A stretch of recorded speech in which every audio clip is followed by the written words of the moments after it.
সেই স্বাদ বাঙালি মুড়ি ভর্তা। আসসালামু আলাইকুম। আজকে আবারও অনেকদিন পরে, আজকে মানে কোরবানির পরে একটু মুড়ি ভর্তা দেখাবো। একটু মাংস রয়েছে, 3 পিস মাংস, গরুর মাংস।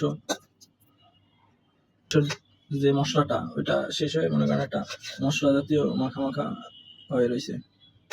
আর এইখানে রয়েছে আপনার মুরগির মাংস মশলাটা, আর সালাদ তো রয়েছেই। মুড়ি মাখানোর জন্য যা যা রয়েছে সবকিছুই দেখাবো। আচ্ছা, তাহলে আমি যেভাবে মুড়িটা মাখাই, বাসার মাংস থাকলে আগে মাংসটা করে নিই।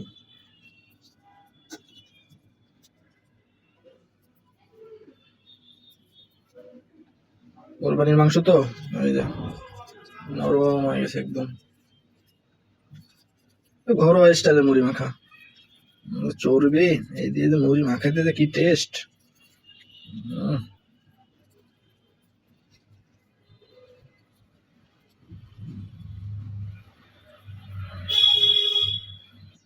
এই যে মাংস, এবার আলুটাকে ভেঙে নিই।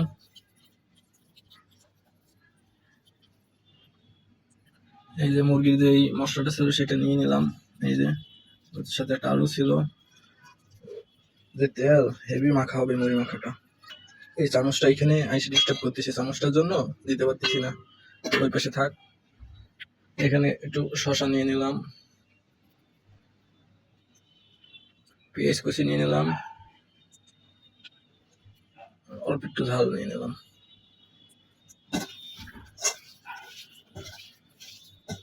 খেতে হবে জব্বর হবে। আর একটু কাঁচা ঝাল পেঁয়াজ দিয়ে দিলাম, সাথে হালকা একটু আগে লেবু দিয়ে দিলাম।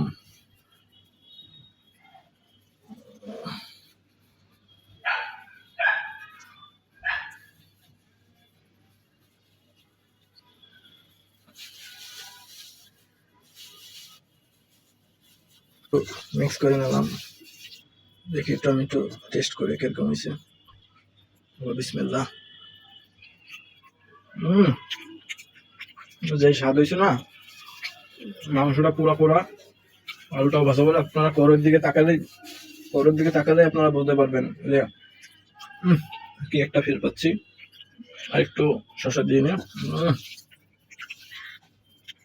ঘিরানটা আসছে না, মাংসটা কষা কষা লেগে গেছে, আমি আর সহ্য করতে পারতেছি না। এই মুড়ি দেওয়া হয়ে গেছে, দিয়ে ফেলাইছি। আর একটু দেবো, একটু বেশি দেবো। মুড়ি দিয়ে একটা মাখা দিয়ে তারপর দেখাচ্ছি আপনাকে কিরকম হয়েছে। মুড়িটা দেখাচ্ছি, মুড়ি দিচ্ছি আমি আরো।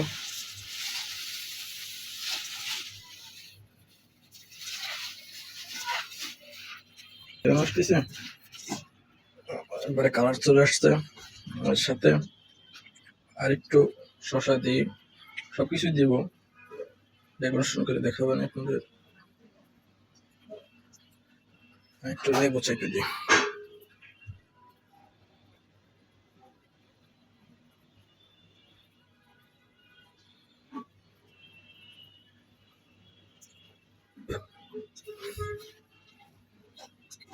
টেস্ট করে দেখি কেমন হয়েছে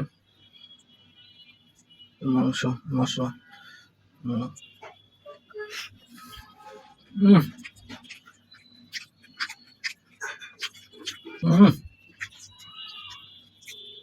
যেমন স্বাদ তেমন তৃপ্তি। আপনারা ঘরে বসে এরকম করে দেখবেন, মাংসটা বাইরের থেকে ঘরের মজা লাগবে।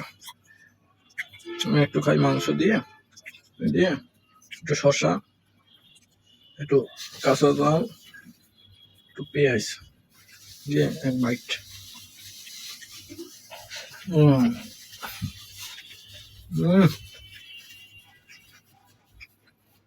অসাধারণ।